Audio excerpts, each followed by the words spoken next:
All right, first off, to all of you who clicked on this video, shame on you.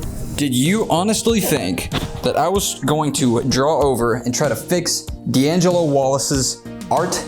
If that's the case, you obviously don't know who I am. You obviously don't know who D'Angelo Wallace is. Boom! First things first, you cannot fix what is already perfect. So, obviously I'm not going to be trying to fix D'Angelo Wallace's work. He's already above me. He's above and beyond. He's on a completely different level, playing a different game. So I'm going to be doing the next best thing. I'm going to be taking a look at my own work and seeing how I can improve. I'm going to be drawing over my own work and kind of fixing things that I see wrong with it. Alright, so come on, let's go. When I was first starting out in the industry, the directors and people that I was working with that were above me, they would tell me things that would help me work. Okay, but you can do this all day. You can do this yapping all day. It was helpful what they were saying, but whenever I really took off and I just started blasting it, whenever I really started making the greatest progress was whenever I sat down and I watched them draw over my stuff. Okay, me personally, I'm constantly getting better. I mean, month by month. I'm looking back at my old stuff and I'm thinking, I could have done so much better there. I didn't do the color right, I didn't do the anatomy right, but it's okay, because that's the thing is you need to move on. You need to make the drawing, make the mistakes, notice the mistakes, move on. Keep on moving, baby. You don't go back to the same thing and just keep on working it, all right? Don't do that. God dang it. So maybe in the future I'll be breaking down some of your work, maybe I'll be breaking down some other professionals' work, but right now I really got to look at what I need to work on, and I got to work on a lot. All right, so let's go. Boom! I'm going to be going over some pieces that I did roughly around 3 years ago. Most of the problems that I have in all of these is I have the style, but I don't have the structure. This hand is just wonky. No structure in it, all right? These lines in here, we don't know what's happening. Right here, I took my own photo reference. Got my little hand, got my little baby hand, took a picture of it. Okay, here's a big thing for taking reference. Obviously, my hand can like do this. You know, I can make it twist every which way. Just because I take a photo reference of my hand doing all this weird nonsense, if I copy that perfectly, yeah, in real life, my hand can do that. But is it a good design? Does it look good? Taking photo reference is great, but make sure it's clear. The photo reference is clear. For this one, I tried to make the silhouette of the hand as clear as possible, because it's not our job to make something realistic, it's to make it clear. All right, so remember that about reference. All right, I'm not doing anything fancy here, all right? I'm gonna work in low resolution. Look how pixely this is. That's what I'm talking about. All right, let's figure out what the shape is here. I'm gonna follow these knuckles. This right here, one of the most important shapes. It's got lazy edges to it. All right, triangles are #1 in this game. You see how I simplified this line right here? Look at this overall shape, just a line. We're gonna simplify that, find what's important. This bump right there, that's what's important. Overlapping shapes, pay attention to that. All right, these knuckles, all this other extra stuff, you don't have to worry about it. Don't pay attention to the small stuff. Don't sweat the small stuff. All right, we're gonna take this, we're gonna copy it over. Let's see what we got here. The major thing that I see students doing wrong is they're not referencing real life. They're trying to do stuff from memory, or they're trying to do stuff from like an anime they saw, or something that isn't completely on a professional level. All right, let's see if I can make this any better. All right, so his anatomy is gonna be a little bit different from mine. I'm gonna make it a little bit more stubby, more compact, but I'm going off the same principles as the reference that I took. Okay, as in my thumb was turning this way when I set it down versus my original, it was broken. See that? I wasn't referencing real life. I was thinking, well, I guess the thumb goes this way. Well, you don't need to guess in this game, all right? You do photo reference, you're good. So photo reference is a big deal, but if you want to go further than that, you look at good animation, you look at artists that you love that are pro, and you see how they simplify their shapes. Because anybody can draw something photorealistic. Whenever it comes to simplifying shapes, that's when you're on a different level. I was trying to draw this knuckle right here compared to this one, and I'm drawing it at a slant. If I look at my reference, it's following this line. Almost messed up. Now that that's done, I got the basis. I got the basis of the fundamentals. The structure is there. Now at this point, I can go in and add the characterization, the flair of it, you know? I can make things stubby. I can make things bigger, make his hand bigger. So foundation first, then you add all the little doohickeys after. That's pretty much it for this one. His face is okay, except for this eye right here. The eye is sitting very shallow. It's because I'm trying to fit everything in, but I'm not thinking about it in a 3D space. So in reality, his eye would be sitting in his socket back there somewhere. But I've got another piece that I'll dive into that on here in a second. All right, going into the same vein of making sure that you do a photo reference. So for this one, I just want to point out how important it was that I did reference for this. This guy, he's doing okay, but this girl character right here, naturally, people do not throw kicks like this. Okay, again, like I was saying, you can kick like this, but if you're an actual martial artist and you're practicing forms or whatever, you're not gonna be throwing kicks like this. Her body is bent wrong. Again, I will say that your body can bend in this direction that she's doing, but it doesn't look natural. The design is bad. So I just did a really quick research here of just a standard kicking pose. So right off the bat, do your research, do your photo reference, actually get up and do the kicks yourself. Look, to kick in this direction, you need to have a certain type of balance. So his foot's out this way. Right shoulder's pulled back, left shoulder's pulled forward. He's aiming at his target.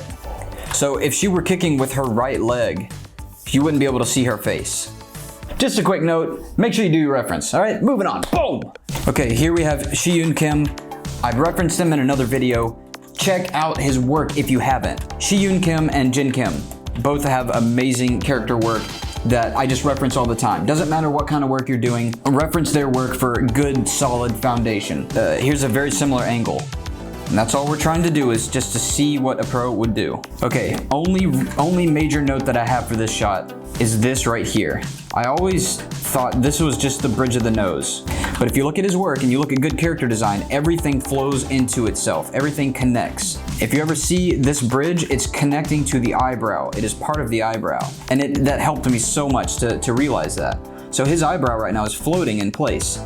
His eyelids right here, eyebrows, there's no ridge. Everybody's built different, obviously, but we're trying to go for good design. If we want to sell this perspective that he's looking upwards, we're gonna have to mess with these nose holes a little bit.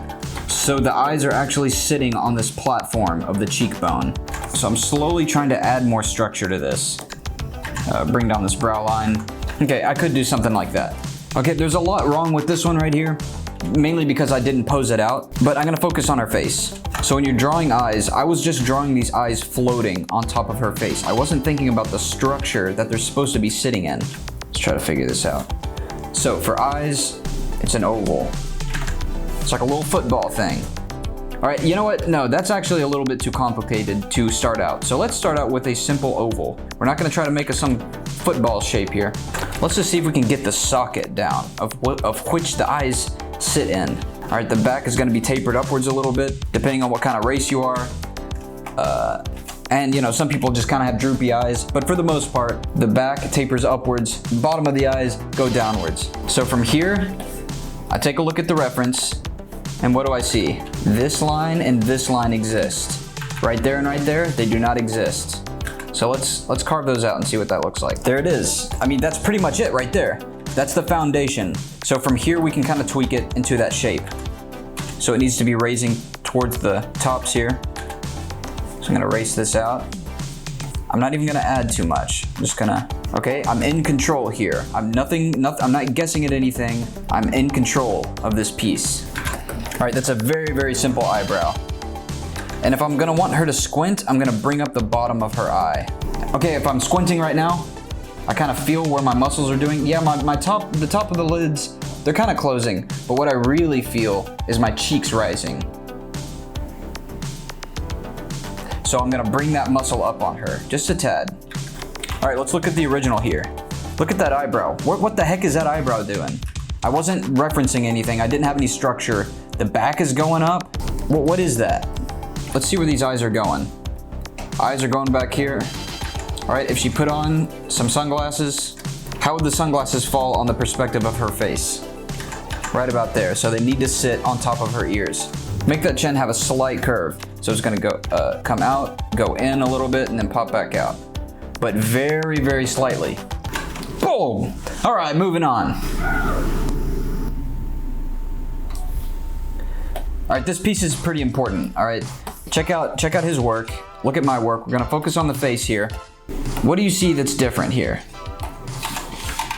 Forehead space. I used to, it's, whenever you're looking at humans, typically you're looking right here. You don't realize how much forehead space there is. Okay, her hairline starts right above her eyes, and this is massive in students' work.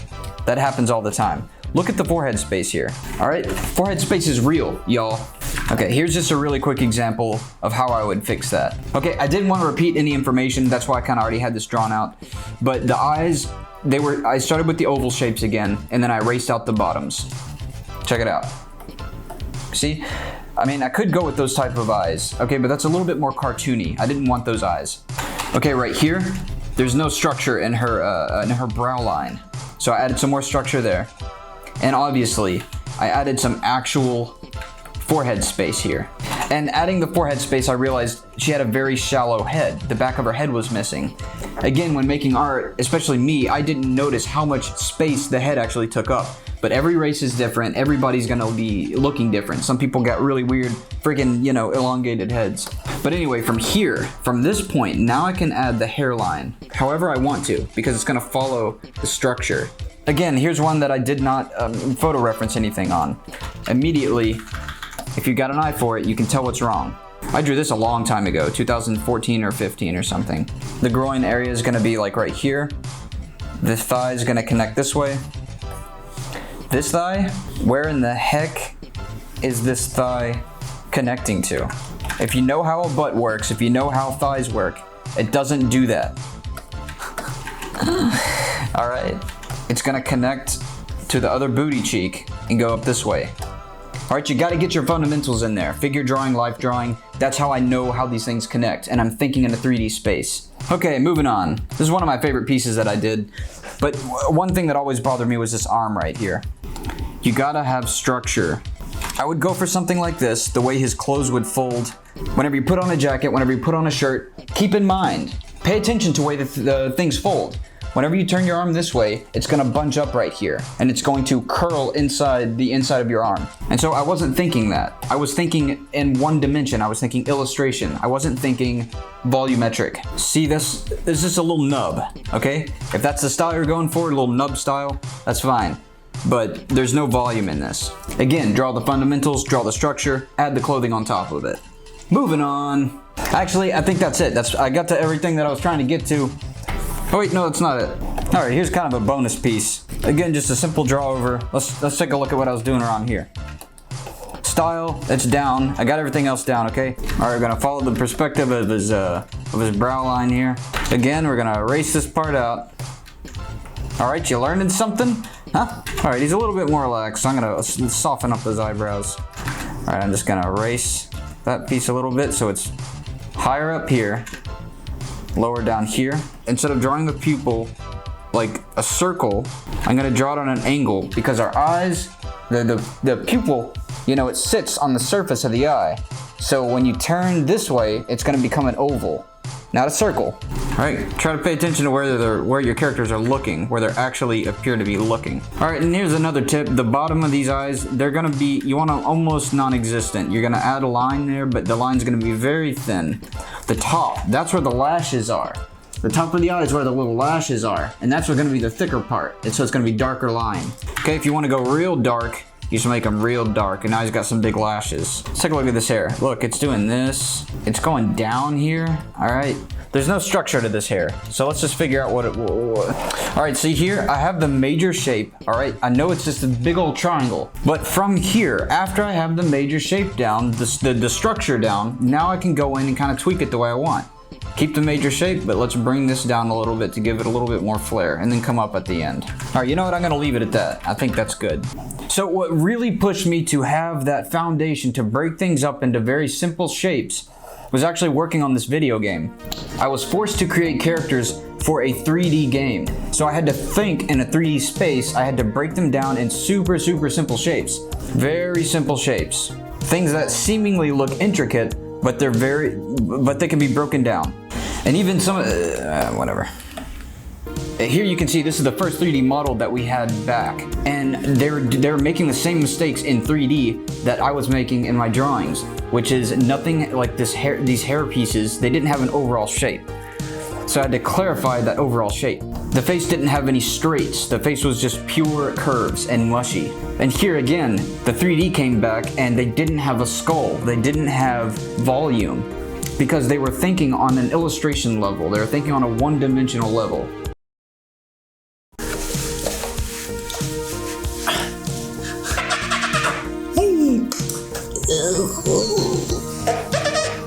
Skillshare. Both me and D'Angelo Wallace are both supported by Skillshare. But at what cost? Yeah, they act all friendly, but they pay us money, all right? We're getting a lot of money. We're getting paid like the big boy, the big girl bucks. But at what cost, June? What cost? Yeah, okay, go into the link in the description and click and get 2 months of free Skillshare if you want to destroy our careers and learn a lot more than we can teach you. What do you have to say about Skillshare, June?